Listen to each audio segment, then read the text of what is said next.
Okay, that was an excellent example. Bangkok, what have you got to show us? Something about elephants tonight, I think. Is that right? Okay, for our project, last time that you share us about project base, but when we back to the city, we organize the elephant project. It's a big project. It's not for our students, but we do like a community service. We work with the orphanage. Okay, can you tell us what we're seeing? It looks like a photograph. Are those students in the photograph?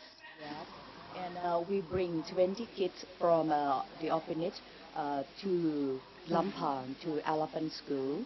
And for us, we organize like a big project for transportation, accommodation.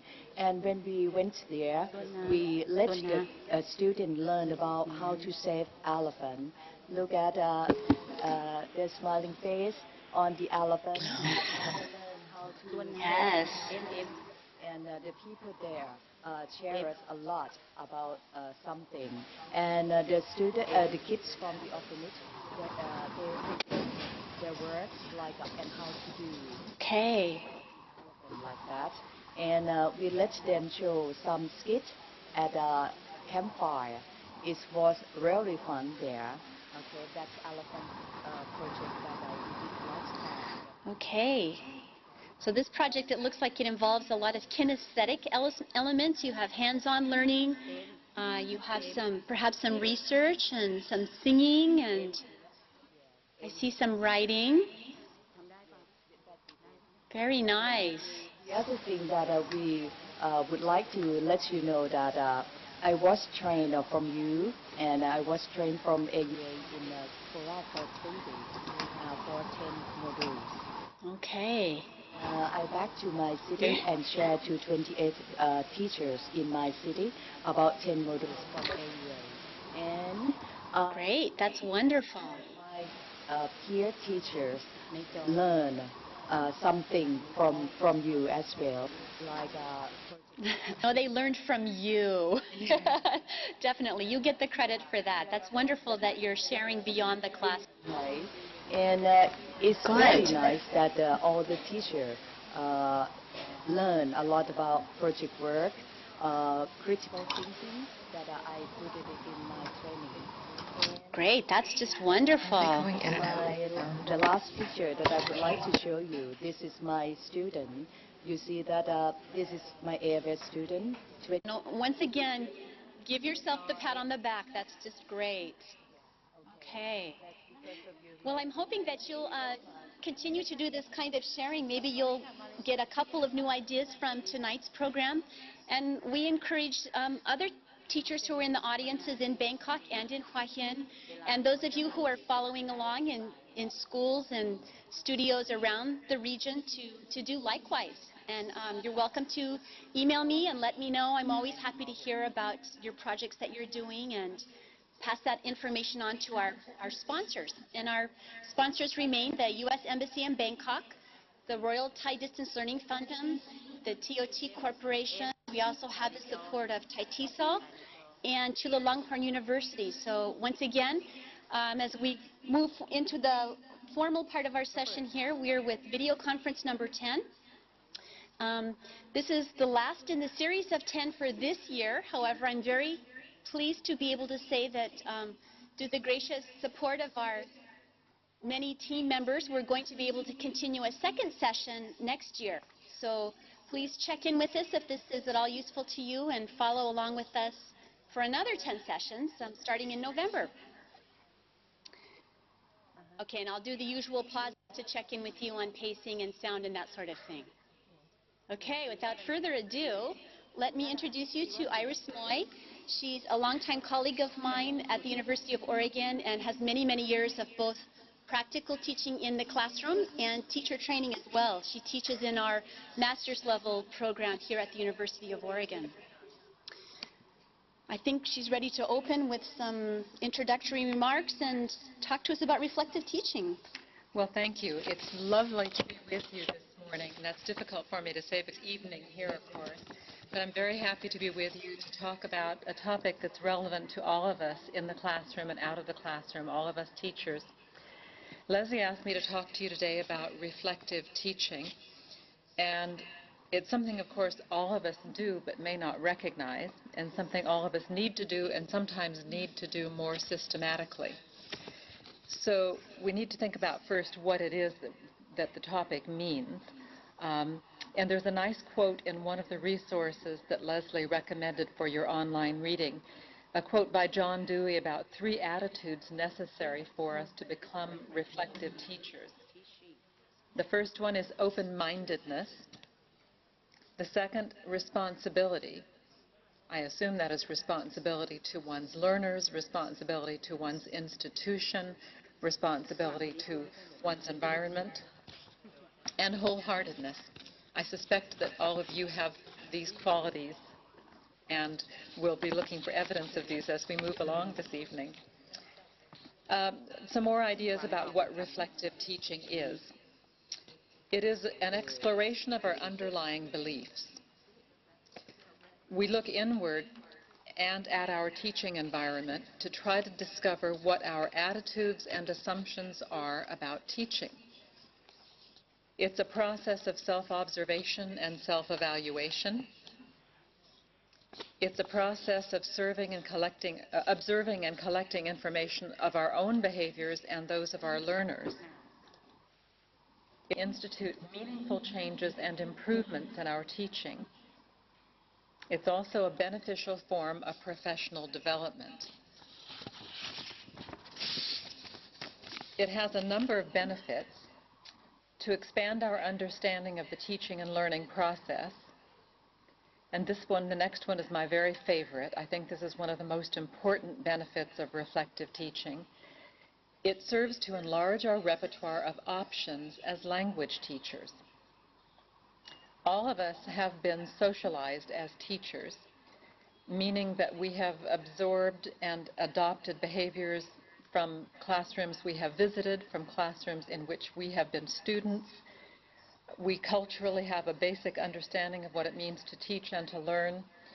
And when we are not making choices, informed and aware choices about what we're doing in our teaching, I think many of us, probably most of us, tend to rely often on default choices. That is, we're not making choices, we're behaving rather automatically.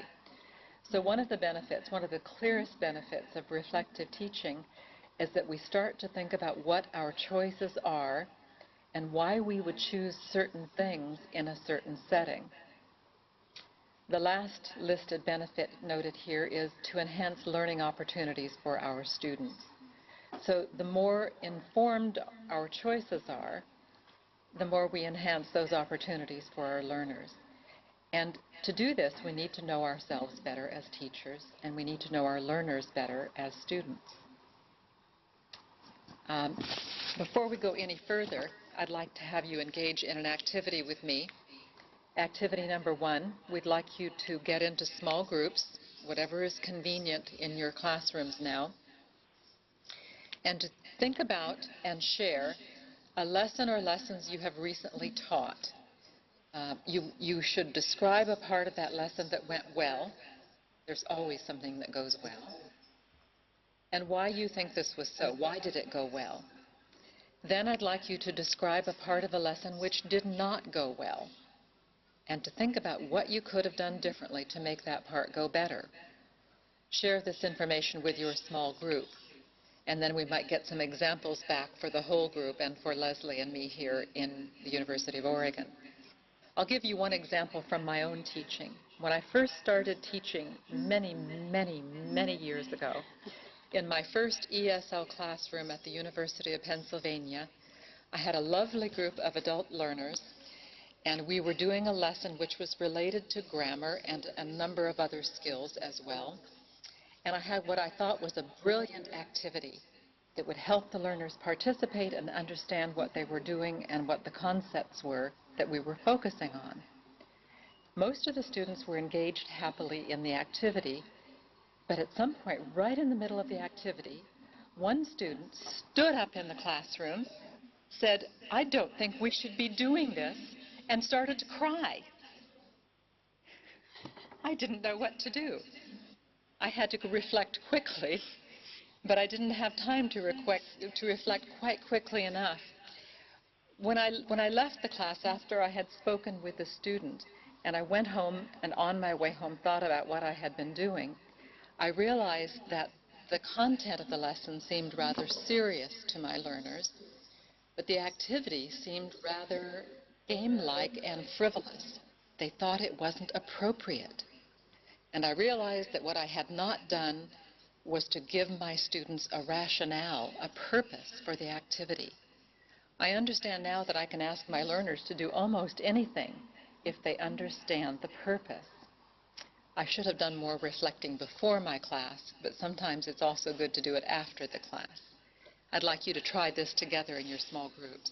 Okay, that's a nice example of learning by doing and then reflecting. Thank you for sharing. Okay, why don't we give Naraporn just a couple minutes to do any translating she wants to do, and then you can get into your groups, and we'll give you a few minutes to talk, and then we'll check back in with you. Yeah, thank you, Leslie. I think I'd do a little bit of summing up on the reflective teaching. อาจารย์ไม่ได้ยินเสียงติดนะคะก็ได้มานำเสนอในหัวข้อ reflective teaching practice นะคะอาจารย์ก็พูดว่า reflective teaching นี่คืออะไรแต่ก่อนที่เราจะเป็นครูที่เรียกว่าเป็น reflective teacher เนี่ยนะคะปัจจัยสำคัญคือเราจะต้องใจกว้างreflective teaching นะคะอาจารย์จะต้องเป็นคนที่มีความใจกว้างนะคะแล้วก็รับผิดชอบนะคะแล้วก็ No, cannot hear. แล้วก็จุดประสงค์ของ reflective teaching เนี่ยนะคะ reflective teaching คืออะไรก็คือการที่เราลองกลับมามองว่าการสอนของเราเนี่ยเรามีทัศนคติในการสอน Main point. Sorry, we cannot hear you at all.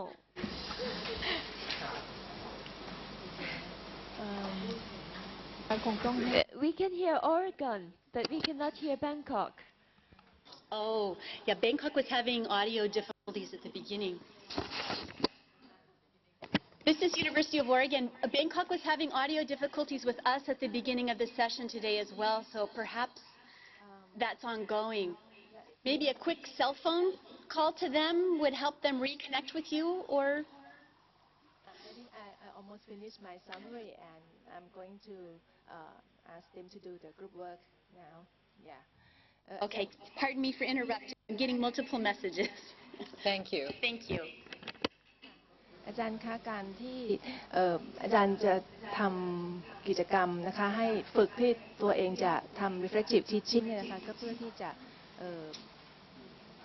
มองหาทางเลือกที่เหมาะสมนะคะอาจารย์ไอริสบอกว่าบางครั้งเนี่ยเราไป observe การสอนหรือว่าเราลองปรึกษากับเพื่อนเราแล้วเราก็ไปสอนเนี่ยบางครั้งในวิธีการนั้นเนี่ยเรามีวิธีเลือกเยอะแยะแต่วิธีการบางวิธีการอาจจะไม่เหมาะกับนักเรียนของเราก็ได้นะคะเพราะฉะนั้นอย่างที่อาจารย์ไอริสยกตัวอย่างเราลองมานึกย้อนดูซิว่าสิ่งที่เราทำไปเหมาะสมดีหรือยังนะคะให้ประโยชน์กับนักเรียนได้มากน้อยแค่ไหนเพราะนั้นอันนี้เนี่ยจะเป็นโอกาสเป็นการเปิดโอกาสการเรียนรู้ให้กับทั้งตัวเราเองผู้สอนแล้วก็ให้กับทั้งผู้เรียนด้วยถ้าเราได้มีโอกาสได้สะท้อนนึกย้อนไปถึงสิ่งที่เราได้ทำนะคะกิจกรรมแรกที่อาจารย์ไอริสให้ทำก็คืออาจารย์ลองจับกลุ่มนะคะแล้วก็ลองนึกย้อนไปถึงสิ่งที่อาจารย์สอนในห้องเรียนนะคะในช่วงไหนที่อาจารย์สอนเรื่องอะไรหัวข้ออะไรที่อาจารย์คิดว่ากิจกรรมไหนนะคะที่อาจารย์คิดว่าประสบความสำเร็จนะคะที่นิสิตชอบอาจารย์คิดว่าสำเร็จแล้วก็มีช่วงไหนไหมนะคะในคลาสนั้นที่อาจารย์คิดว่าเราสอนแล้วไม่ประสบความสำเร็จเด็กไม่สนใจหรือว่าเราคิดว่าอันบทเรียนนี้ยากเกินไปและอาจารย์แก้ไขอย่างไรนะคะคงขอเวลาสัก3 นาทีถึง5 นาทีนะคะอาจารย์ลองคุยกันแล้วก็เดี๋ยวจะขอตัวอย่างอาจารย์เลือกตัวอย่างมาสำหรับกลุ่มอาจารย์หนึ่งตัวอย่างนะคะ1คือที่ประสบความสำเร็จแล้วก็อีกอันหนึ่งที่ไม่ประสบความสำเร็จและอาจารย์จะแก้ไขอย่างไรค่ะ Leslie I give them 3 to 5 minutes is that okay 3 to 5 minutes is fine, yes. Okay, let's pull the groups back together and get one example from each side. Bangkok, would you like to go first this time? อาจารย์อุษณีค่ะขออาจารย์อุษณีหนึ่งท่านนะคะจะเป็นผู้แทนทางฝั่งกรุงเทพของเรานะคะโอเค we've got a teacher here Leslie Hello, I'm Usuni from Bangkok. Okay, so what we'd love to hear is something that didn't go well and that you could reflect on and what you would do differently next time to make that part go better, what you learned from that. I have experience in using drama in my classroom.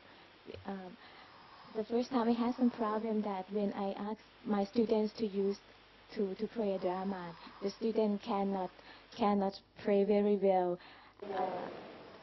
My student like a robot, like a read and talk and no feeling and no emotion. And I thought that why drama class is not interesting. So the second time I find a way how to solve this problem. So the first thing that I ask them to do is to evaluate. For example, I divide into 3 groups. Each group make a different story. The first group finished making a drama. The second group evaluate. But is that easy? So the second time that I try to solve this problem, I think that if the student can see themselves, is maybe a good way to improve their speaking and maybe improve their ability in acting and speaking and preparing material. And my drama class maybe look interesting more than the past. So I use the video tape to record each group, and then when they're finished,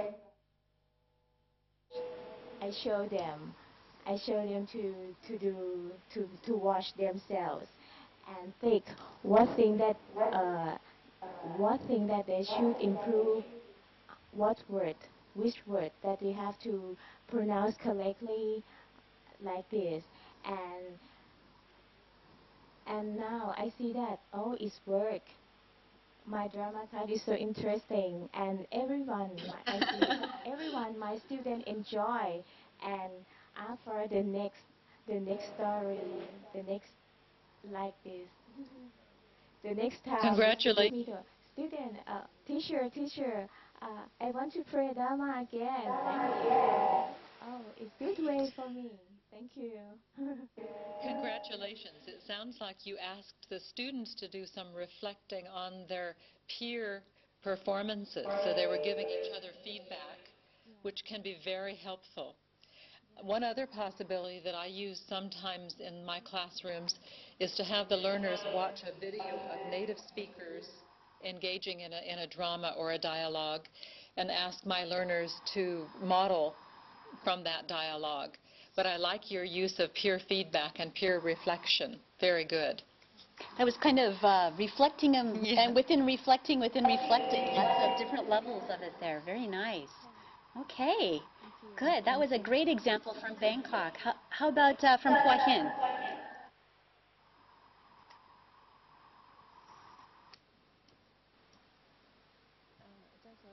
Do we still have Hua Hin with us? I can only see Bangkok. And I have a very strong echo still from Bangkok. Okay Hello, yeah can you hear us, Leslie? Yes, I can hear Hua Hin now. okay Right. We have Ajahn Bupha with us. She'll present. Okay. Hello, Leslie. Can you hear me? Okay. Yes. I'd like to tell you about a part of a lesson that I taught the students last week and they went well. I feel that the students like it. I teach about giving advice. The student use conditional type 1 or type 2 to giving advice. It's worked well because there is a picture and the situation for the student to think. I give them the situation and ask them, if you were that person, what would you do? The students like it because the teaching media, there is a picture and the game. I asked them to do the game about the if clause, if conditional, type 1 and type 2 and type 3. I mix the card and then I give them the card and ask them to combine the sentence to find the partner who have the same situation. They like it very much and they're happy to do this. And the situation that I gave them is the real right. They still like this. Okay, So This it sounds as if the tasks were meaningful and they required interaction, and the Yes. students could do them, which is something Yes. my students enjoy very much if they can actually be successful. Good work.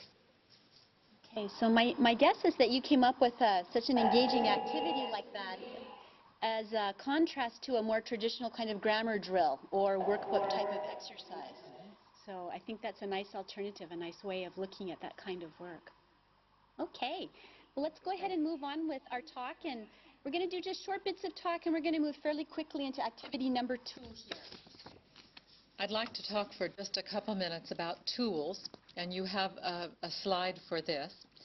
Some of the tools that we can use when we're trying to be effective in reflecting about our teaching in our classrooms are listed here, and I point out that these can all be more useful and successful for you if they have a specific focus.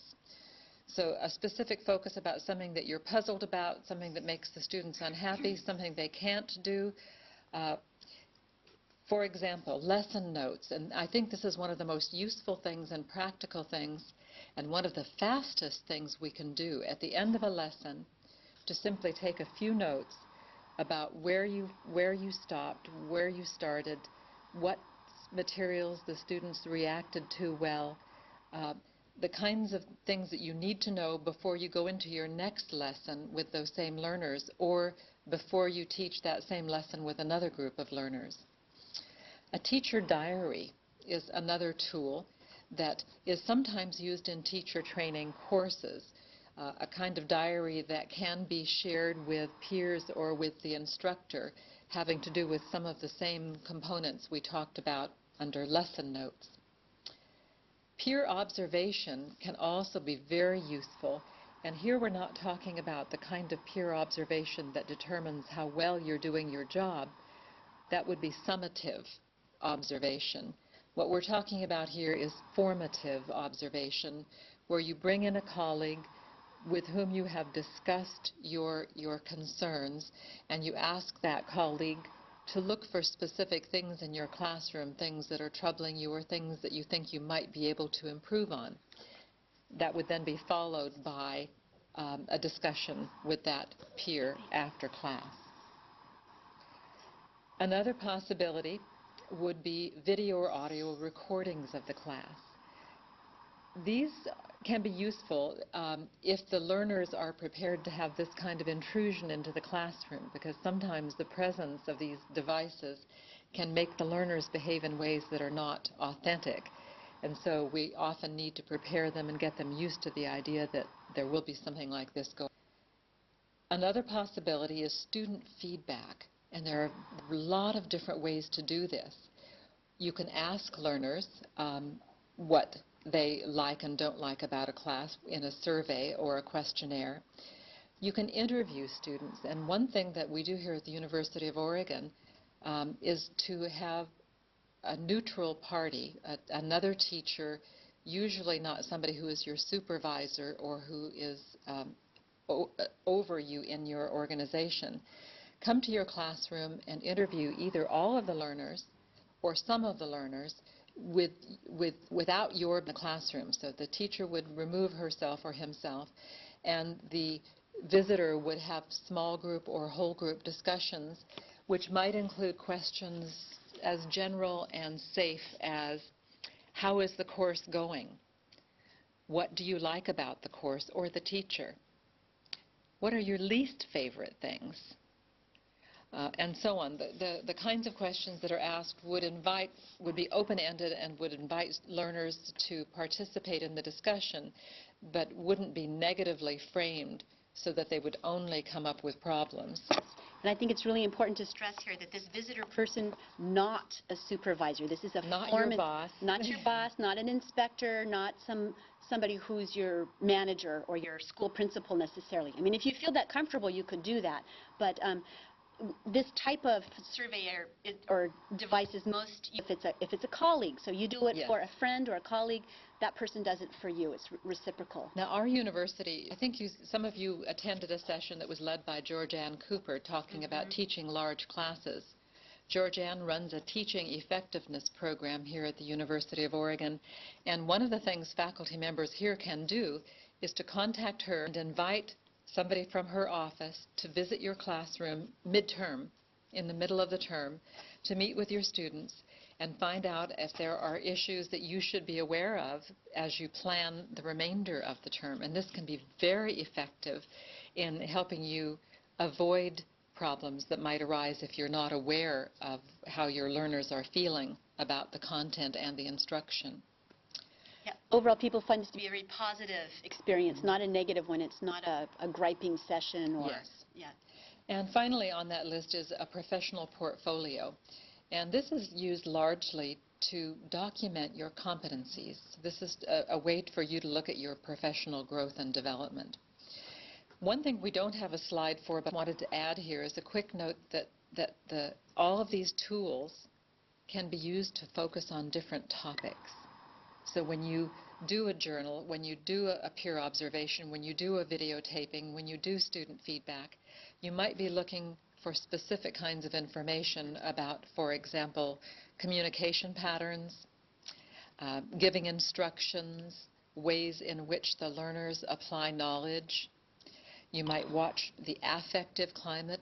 Are the learners nervous or uncomfortable? Are they happy and relaxed? You might have someone look at the instructional environment. A wide variety of possibilities, but it's often useful to choose a specific focus rather than trying to address everything in the classroom. And I think that brings up an important point, which is that with all of these techniques, these reflective techniques or these formative feedback techniques, the instructor who requests them is the one who remains in control of what kind of help or feedback that you're asking for and what kind of you receive that in. And so I think that's important as Right. well. We're doing it to be better teachers and successful classes. Also on your slides is an example of teacher diary suggestions. And this is from the handouts, from the readings that were suggested for the workshop online. And I won't read all of them, but you can look at them in detail yourselves. Your diary, and this is often, as I said, a useful tool for teachers in training as well as for teachers who are already in service, could focus on lesson objectives.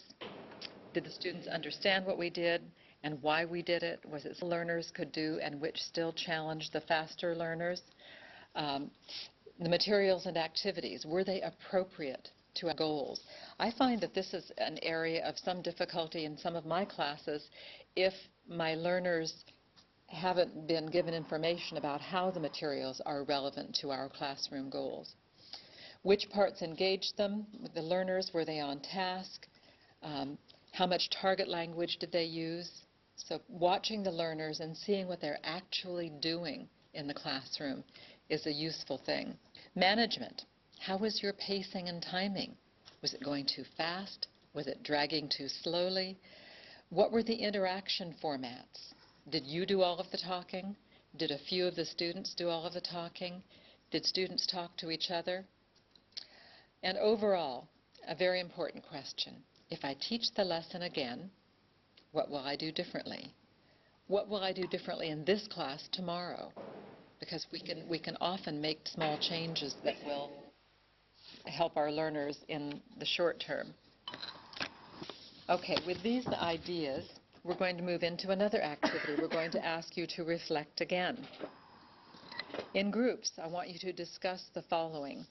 Imagine you have reached the midpoint of a course in which you have worked hard to be an effective teacher. I'm sure you all do that.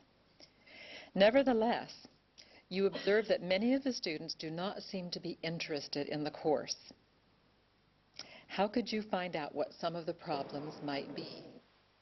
Okay, again, in small groups, I'd like you to share as many ideas as you can think of about how you could find out how your learners are responding to the content and to the instruction. Okay, Bangkok, do you understand and are you comfortable with this activity?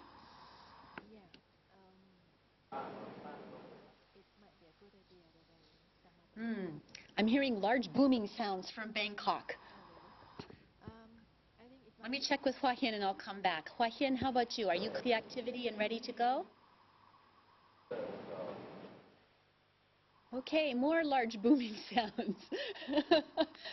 I think the echo effect has taken over. Can you hear us? Can you hear us? Raise your hand if you can hear us. Okay, good.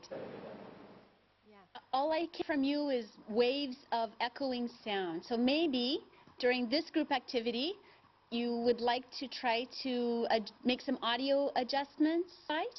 Just a suggestion. I'll check back in with you in a couple minutes. I'll be looking to see if you're working in your groups here. 3 to 5 minutes? Yeah, let's do 3 to 5 minutes.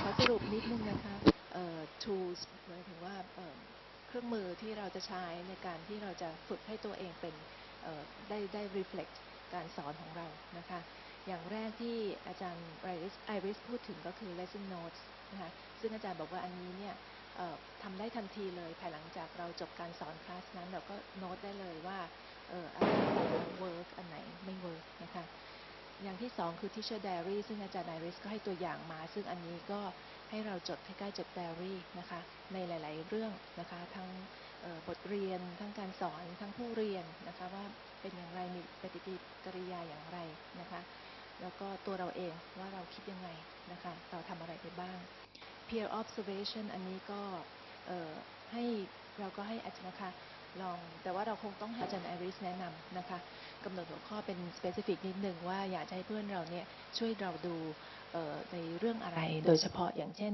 ปฏิกิริยาของผู้เรียนสำหรับคลาสนี้นะคะหรือว่าการตั้งคำถามของเรานะคะก็อันนั้นก็ให้อาจารย์เพื่อนอาจารย์เข้ามาดูแล้วก็มาดิสคัสกันในภายหลัง Video Audio Recordings อันนี้ก็คิดว่าน่าสนใจนะคะแล้วเราก็ทำได้ง่ายๆสมัยนี้เราอัดเทปเสียงหรือเทปภาพด้วยแล้วเราก็มาเปิดดูทีหลังนะคะเพื่อที่จะดูว่าเราได้ทำอะไรไปStudent Feedback อันนี้ก็จะเป็นลักษณะการทำเซอร์เวย์การให้แจกแบบสอบถามซึ่งเราคงทำอยู่แล้วนะคะหรือว่าอย่างที่อาจารย์ไอริสบอกที่ออริกอนเขาก็จะมีหน่วยงานหนึ่งซึ่งเป็นเขาเรียกว่า neutral party คือเป็นคนกลางนะคะไม่ใช่อาจารย์ใหญ่ไม่ใช่ศึกษานิเทศไม่ใช่อาจารย์ผู้ใหญ่ที่จะต้องมา observe มาประเมินเราไม่ใช่นะคะก็เป็นเพื่อนอาจารย์ด้วยกันนี่แหละที่จะเป็นผู้ที่เราขอให้มาสัมภาษณ์นักเรียนเราโดยที่ตัวเราไม่อยู่ด้วยนะคะให้มาถามคุยกับนักเรียนเราว่าเราเป็นยังไงชอบอะไรไม่ชอบอะไรอันสุดท้าย professional portfolio อันนี้ก็เป็นการที่เราเขียนเราบันทึกนะการพัฒนาการของเราเองทั้งหมดนะคะซึ่งอันนี้อาจารย์อาริสก็เน้นว่าควรจะกำหนดที่ปัญหาที่ specific หัวข้อ specific เพื่อที่จะได้ประโยชน์จากการ reflect นะคะวิธีการเรียนการสอนของเราแล้วก็กิจกรรมนะคะก็เป็นกิจกรรมกลุ่ม 3-5 นาทีเหมือนเคยก็คืออยากให้อาจารย์เนี่ยลองดูซิว่าถ้าสอนไปประมาณครึ่งคอร์สแล้วครึ่งภาคแล้วเนี่ยนักเรียนเราไม่สนใจเราจะทำยังไงนะคะเราจะหาได้ไหมว่าปัญหาคืออะไรเราจะแก้อย่างไรค่ะ 3-5 นาทีอาจารย์ทำงานกลุ่มนะคะค่ะขอบคุณค่ะ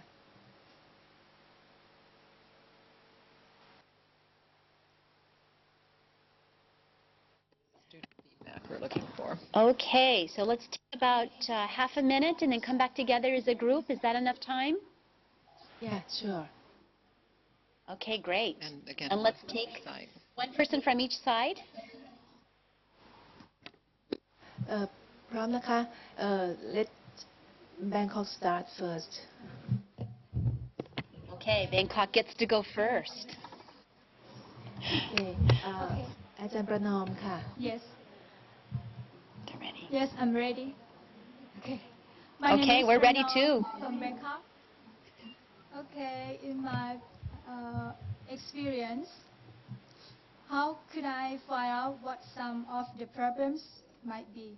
So I found out that after class, sometimes I let them write a sentence a minute. For example, they will write what they feel, just a sentence. Oh, very good. Yeah. And I correct those sentences and show them, and try to separate what they're happy and what they are unhappy. Why? And we try to solve this problem together. Sometimes I observe them when they work in group. I observe how they participate in the activity. Are they happy or not happy? And I try to solve this problem. Try to ask them, is it okay for them, or what we can do if they don't like this activity. And another way that I use, that you told me the tools, I use video recordings, and it's very fun for them. They can know what they have done and what they appreciate, or what they unhappy with the activity. And that's my experience. Thank you. Well, it sounds like you are a very thoughtful teacher who wants her students to be happy. And I like your idea about having the students write something at the end of the class. In fact, we're going to look at that idea together. One other possibility is to have the students write anonymously. They don't put their names on the papers. In this case, you don't correct them, but you use the information to try to understand what is making the students unhappy. I like your idea there about having them write, and this is just one other alternative to having them do it with their names, is have them do it anonymously. Thank you. Okay, great. That was a good start for the activity, yes. Very good. Okay, let's hear from the other group. What are your ideas? หัวหินค่ะ Yes, some students here say that beautiful teachers are the best incentives. Okay, so right now we turn to the teacher. Leslie, can you hear us? I can hear you pretty well. There's still a lot of echo in the background for some reason tonight, but I think if you get close to if they get close to one microphone that's turned on, then we can probably hear. Do you have one teacher who'd like to talk? Yes. All right. I pass the microphone to the teacher. Thank you. I have 55 students in my class. It's a very, very big class. They are trying because my class is in the afternoon. They don't like to learn in the afternoon. When they get boring, I ask them, what do we do? They would like to say, they would like to stop for learning. I let them stop, and I will start next time. Sometimes they worry about the next subject.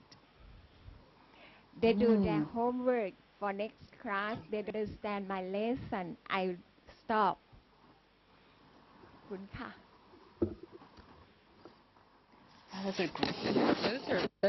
That's a big problem. That's a lot of students in one class, and late in the afternoon. Oh my goodness. Oh my goodness. We have had this problem too. One option sometimes is to vary your format, to try to do something that allows the students to move or do something interactive, something more game-like that can help wake them up and give them some energy. This is a big challenge, and with a big classroom with that many students, We wish you luck. I really like the fact that you're giving your students choices. The students trust you, you're listening to them. There are times when you step in and you say, I can see this isn't working. What do we need to do here? And they can make suggestions. You know, we'd like to try this activity, or we just need to take a break. And you can still hold your students accountable for that information or those tasks, but allow them some leeway, perhaps when they do it or get it done. Okay, good. Thank you. Thank you. Very, very good. I think we're moving into the last part of our program, and we'll do one last wrap-up activity. We have some examples on your slide of student feedback examples. I'm going to turn that down. And one of them we have already had described for us. In the resources that I was looking at, it's called the 5-minute paper. And there's a recommendation that at the end of a class, as our teacher suggested, you ask the students a paper and write. Now, the I was looking at suggests that you give the students 2 or 3 or 4 specific questions and ask them to choose 1 or 2 and to write for 5 minutes. The questions might include something as simple as, what's the one thing that you will remember from today's class, and why will you remember it? Why did it seem memorable? Why did it seem important? Or other similar kinds of questions. I like the questions that are framed positively, but you can also ask the students about the most confusing thing in the class. And you might also give them an option to choose 1 or 2 or 3, but they have to complete their writing within 5 minutes. These are anonymous, no student names. You collect them at the end of the class, and then you got feedback with which you might make some minor adjustments in your class the next day. When we have really young learners, as some of you do, we have to find ways to get feedback from them, and they might not be able to do the same kinds of things the more mature learners can do. An example from the Julie Tice reading that you had online was to use smiley faces for the young learners, and you might do a summary at the end of the class that begins with questions. Did we do a song today? Did we play a game today? Did we learn new words today? So there's a kind of recap or a summarizing of what you have done. And then the learners would have cards that they could hold up with smiley faces or frowning faces or a so-so, not very interested face. And this way the learners can hold the cards to show you their opinions of the various activities that you did during the day. Another possibility is to do this in writing, where the learners could have categories at the top of a piece of paper for the kinds of activities you have done either that day or that week. And the learners could circle a smiling face, a frowning face, a so-so face. For the somewhat older learners, for example, for adolescent, teenage learners, a recommendation is something called stop, start, continue. The learners at the top of the page would make categories called stop, start, and continue. And then the activities that you have done in the classroom could be put in one of those columns. If we look at this, it's a little bit confusing, but if we change the language, we could think of this as stop could mean, I didn't like this, we shouldn't do this anymore. Start could be interpreted as, I think we need to add something to the class, something we haven't done. And continue means, let's do it again. We did this and I would like to do more of it. It's helpful, it's fun. So stop, start, continue can be used. And the students would just fill in things in those different columns. Again, they could be done anonymously and given to you at the end of the class. Things like the focus groups we have already talked about, interviewing the students, having a questionnaire for the student, fit into that student feedback example. As a relative teacher, you will find that you're gathering evidence. Data sounds very formal, but we could also call it that. If we pay attention to what we are doing and to what our learners are doing in the classroom, we will find that we have gathered evidence. What do we do with that evidence? We have some simple steps here. We could think. Good idea, right? We're going to think about it. We're going to reflect on it. What do we think it means? Talking and asking. We tell somebody about it, ask for their opinions and their input. A colleague, a friend. We read about it. We go to resources. We go to research or textbooks or online resources and try to see what other people are saying about this. A good example of a way to look at your data is something that we do as a cross-cultural training model sometimes, and it's called the DIE process, D-I-E. And that sounds very negative and deadly, but it is not, because D and I and E stand for very positive words. D is describe, I is interpret, and E is evaluate. So after you have paid attention to, watched what's going on, watched what you yourself are doing, it's useful to try to describe what you see. You can do this in writing or you can do this orally with somebody else. And then to try to interpret it. What does it mean that I did that? Why did I do that? What does it mean that my learners were not doing what I thought they were doing or were not doing what I asked them to do? What does it mean that my learners seemed not to understand my direction? And then the evaluate, the final step of DIE, has a number of meanings. It can mean to decide on a judgment. This is good or bad, useful or not. Or it could simply mean, how do you feel about this? And what do you plan to do about it? What changes could you make in the area that you're concerned about? If it is how you give directions, what changes could you make in how you give your learners directions about the tasks? If it is about interactions, what changes can you make in how you interact with your learners, how they interact with you, how they interact with each other? What we're looking for here is using our evidence, our data, to institute small changes, and then to watch again to see the effect of those small changes in our classrooms. Well, we're going to ask you to do one of these, and it's called the 5-minute paper, but we're going to call it the 3-minute paper. We're going to ask you to take out a sheet of paper. This is going to be an individual exercise at first, but then you're going to share. Take out a piece of paper and write a response to the following question. What is the one thing, just one thing, that you are most likely to remember from today's session? Explain why you will remember it and what its relevance is to your teaching situation. In groups, we'd like you first to write and then to share with each other. Then we would like to get one teacher from each group, from each campus, to share with us. And for those of you who are following along outside of the Bangkok and the Hua Hin audiences, please do this in your groups, in your local settings. And if you don't have paper, you could do it on a blackboard or a whiteboard or sort of whatever's handy. But do take some time to do it individually first before you fall into your groups. Okay, Bangkok and Hua Hin, are you ready to do one last group activity here? Yes. Okay, great. Yeah.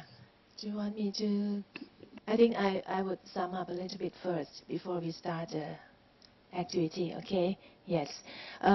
อาจารย์ไอริสก็ได้ให้ตัวอย่างนะคะของ student feedback examples เพราะว่ากิจกรรมที่2อาจารย์ถามว่าเราจะหาได้ยังไงค้นได้ยังไงพบได้ยังไงว่านักเรียนมีปัญหาหรือไม่อาจารย์แนะนำวิธีแรก 5-minute papers ก็คืออย่างที่อาจารย์ประนอมบอกเมื่อกี้ค่ะคือหลังจากเรียนจบคลาสนั้นเนี่ยก็ให้นักเรียนนะคะเขียนสัก5 นาทีนะคะว่าสิ่งที่จำได้จดจำได้จากการเรียนในคลาสนั้นนะคะหรือว่าเราก็อาจจะเปิดโอกาสให้นักเรียนเขียนว่าอะไรที่ นักเรียนรู้สึกสับสนเหลือเกินจากคลาสนี้ก็ได้นะคะแต่อาจารย์เขาบอกว่าส่วนใหญ่ก็เป็น positive มากกว่านะคะแล้วก็วิธีที่2 smiley faces อันนั้นสำหรับนักเรียนอาจารย์ที่สอนนักเรียนที่ชั้นเล็กลงไปหน่อยนะคะก็อาจจะมีป้ายทำเป็นหน้ายิ้มหน้าบึ้งนะคะแล้วก็ให้นักเรียนนะคะเอาป้ายไปติดหรือว่าชูป้ายนะคะเวลาเราพูดถึงกิจกรรมอะไรนะคะก็นักเรียนเขาก็จะเป็นการให้ฟีดแบ็กว่าเขาชอบกิจกรรมนี้ไหมนะคะหรือว่า list กิจกรรมให้นักเรียนเลือกนะคะติ๊กเลือกก็ได้วิธีที่3นะคะที่อาจารย์บอกว่า stop start continue อันนั้นอาจารย์ก็บอกว่าคือก็ทำเป็น column stop start continue แล้วก็ให้นักเรียนเนี่ยกรอกลงไปว่ากิจกรรมในวันนั้นเนี่ยอะไรที่ลงใน column stop ก็คือว่าเหมือนกับว่านักเรียนไม่ชอบให้เราเลิกทำกิจกรรมนั้น start อันนี้อาจารย์บอกว่าอาจจะคล้ายๆกับว่าให้นักเรียนแนะนำว่าควรจะเพิ่มเสริมอะไรลงไปในกิจกรรมนั้นไหมให้น่าสนใจมากยิ่งขึ้นหรืออย่างนั้นแล้วก็ในหัวข้อใน column continue ก็คือเป็นกิจกรรมที่นักเรียนชอบนะคะให้นักเรียนกรอกลงไปแล้วก็อาจารย์บอกว่าแล้วเมื่อเราได้ข้อมูลพวกนี้เนี่ยในฐานะที่เราเป็น reflective teacher เนี่ยเราจะทำอะไรกับข้อมูลพวกนี้นะคะอย่างแรกก็คือเราก็ลองคิดดูคิดทบทวนนะคะสิ่งที่ได้ข้อมูลมาแล้วก็ talk เล่าให้ peer teachers ให้เพื่อนอาจารย์ฟังนะคะแล้วก็อาจจะถามขอคำแนะนำจากเขานะคะว่านี่คือสิ่งที่เราได้ข้อมูล feedback จากนักเรียนจากตัวเองนะคะแล้วก็ read อาจารย์ก็บอกคือหาข้อมูลต่อไปสมมติว่าเรามีปัญหาที่ยังแก้ไม่ได้จากการที่เรา reflect การเรียนการสอนนะคะเราอาจจะหาข้อมูลจากอินเทอร์เน็ตจากหนังสือนะคะในหัวข้อนั้นๆนะว่าคนอื่นเขาแก้ปัญหานั้นอย่างไรนะคะแล้วก็อาจารย์พูดถึง die process DIE ซึ่ง D ก็หมายถึง describe นะคะก็เราก็บรรยายว่าเราได้ทำอะไรไปบ้าง interpret แล้วเราตีความว่าเราทำกิจกรรมนั้นทำไมเราสอนแบบนั้นทำไมนะทำไมนักเรียนไม่เข้าใจทำไมนักเรียนไม่ทำตามที่เราบอกแล้วก็ evaluate ก็ให้เราประเมินนะคะว่าเราควรจะทำกิจกรรมนั้นต่อไหมสอนวิธีนั้นต่อไหมหรือว่าจะเปลี่ยนแปลงอย่างไรปรับอย่างไรนะคะแล้วก็มาถึงกิจกรรมที่3อาจารย์ก็เมื่อเราฟังอาจารย์จบแล้วอาจารย์ก็ให้เราใช้วิธี5 minute paper แต่ว่าอาจารย์ให้เราแค่3นาทีนะคะอาจารย์ลองจดว่าอย่างเดียวค่ะที่อาจารย์จำได้นะคะจากเซสชันวันนี้นะคืออะไรแล้วก็ทำไมถึงได้จำได้แล้วก็จะมีประโยชน์อย่างไรเกี่ยวข้องอย่างไรกับการสอนของอาจารย์ค่ะแล้วก็เดี๋ยวจะขอตัวแทนสักกลุ่มหนึ่งนะคะที่จะนำเสนอค่ะ3นาทีค่ะ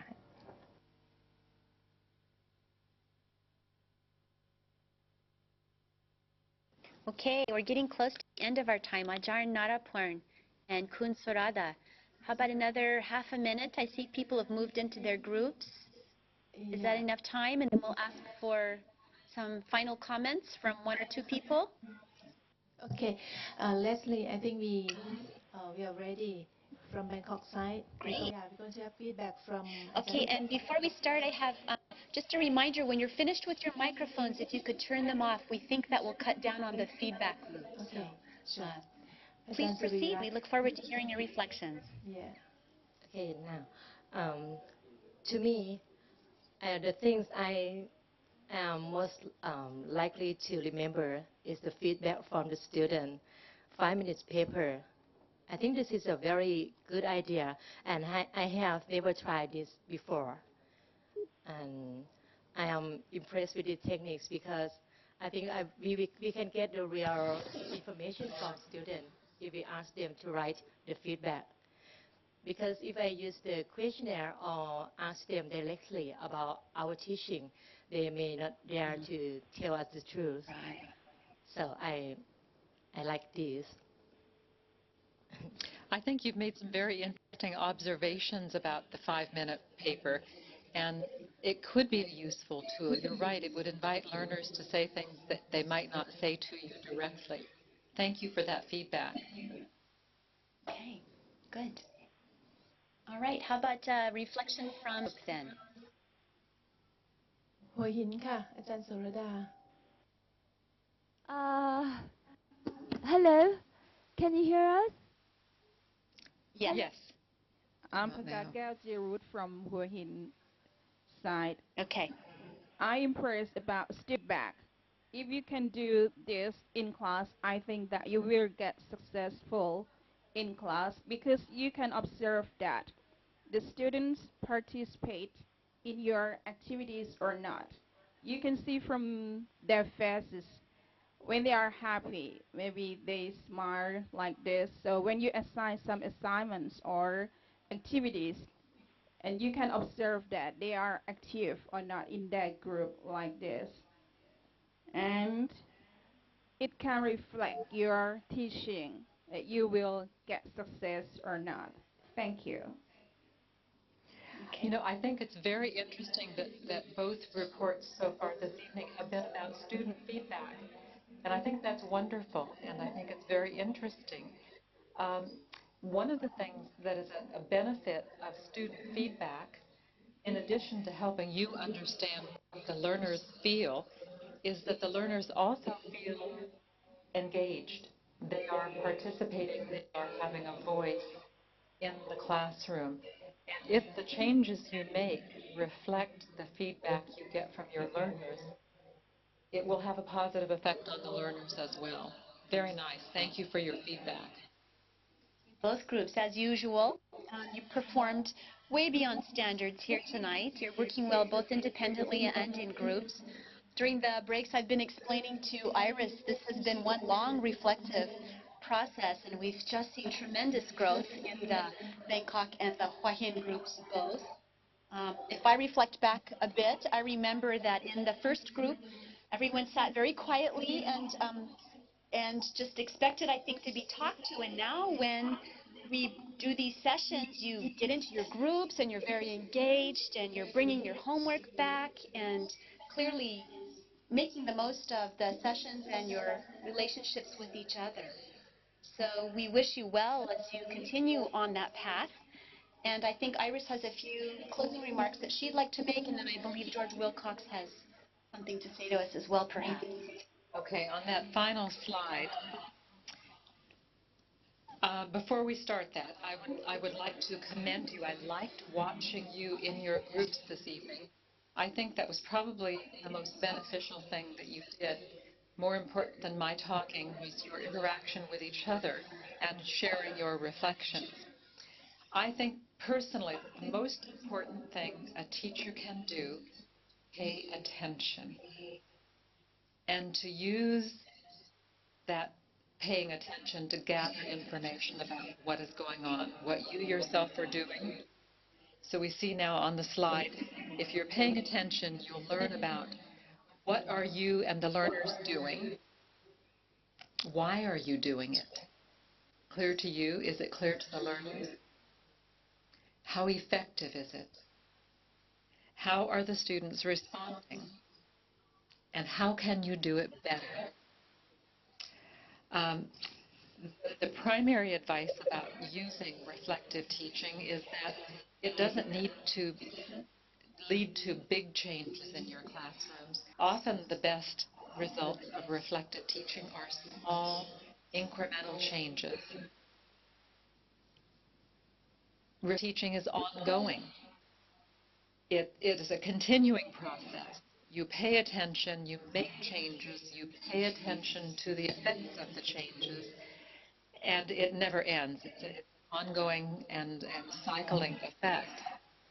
So keep these questions in mind, and I think that you will find that your critical reflection can lead to a deeper understanding of yourself as a teacher and your learners. Thank you very much for letting me be with you this morning. Yes ค่ะตอนนี้ก็หมดจบเซสชั่นของอาจารย์อาริสนะคะต่อไปก็จะเป็นเข้าสู่พิธีการนะคะเนื่องจากว่าวันนี้จะเป็นรายการที่10ซึ่งเป็นรายการสุดท้ายของซีรีส์แรกนะคะของการถ่ายทอดวิดีโอคอนเฟรนซ์ระหว่างออริกอนกับมูลนิธิการศึกษาทางไกลผ่านดาวเทียมวังไกลกังวลโดยความร่วมมือของสถานทูตสหรัฐและทสท.และบริษัททสท.ค่ะในโอกาสนี้ที่ฉันก็ใคร่จะขอเรียนเชิญท่านขวัญแก้ววัชโรไทยท่านประธานมูลนิธินะคะเป็นผู้กล่าวอะไรเล็กน้อยกับพวกเราแล้วก็กับทางโอเรกอนด้วยค่ะ The 10 video conference lecture series, which starts in November 2004, is coming to a close as the presentation today is the last one. The project was initiated in accordance with His Majesty the King's suggestion on improving English teaching by applying modern teaching skill for teachers. Under the scheme, the Distance Learning Foundation have worked with the University of Oregon at Eugene in partnership with the Embassy of the United States of America in Bangkok and in cooperation with TOT Public Company Limited, the Thai Theatre and Language Institute, Chulalongkorn University. In June this year, the President of the University of Oregon, Professor Dave Frontmere, and the University Management visits us in this place and presented a new international partnership for mutual cooperation in human development, a new open door policy in education enable teachers in Thailand and the neighboring countries to learn from Oregon together in one global classroom. The new area of training science and mathematics teacher is introduced to work further besides the future planning on the other 10 video conferencing lecture series. The new series focuses on project-based learning and creating a literacy-rich classroom, which will start in November 2005. Today, we have Mr. George Wilcock, the newly appointed Regional English Language Officer who succeeds Mr. Richard Boyum. He will address to us about the future planning under the stunt support from the U.S. Embassy in Bangkok. Please welcome Mr. George Wilcock.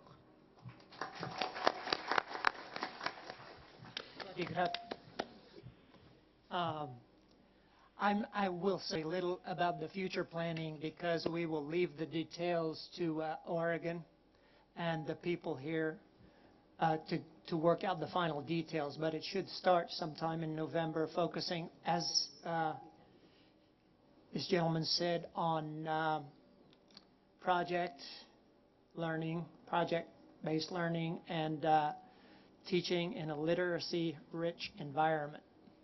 But I would like to make two brief reflections on this session today. I'm coming in at the end of 10 sessions that you've had, and it was very informative to me. When I reflect on it, one thing I learned, important to tell your students what the rationale for each activity is. That's something I learned today that I possibly in my teaching and giving seminars in the past, I would do something without saying why we were doing it. So it makes it more difficult. And my second reflective observation. In our office in Washington, we edit the English Teaching Forum. And this goes to English teachers around the world. And I would suggest that some of you, maybe in small groups of 1, 2, or 3, as you go out and reflect on what you did today, might start using some of the tools that Iris Moy suggested, reflecting on them, and then writing down what you learned from this process. And then write an article for the English Teaching Forum and submit it. And if you do this process conscientiously, Kunina in the office and I will try to help you polish up the English so that it may have a better chance of being accepted. Thank you very much. I look forward to working further with you on this project.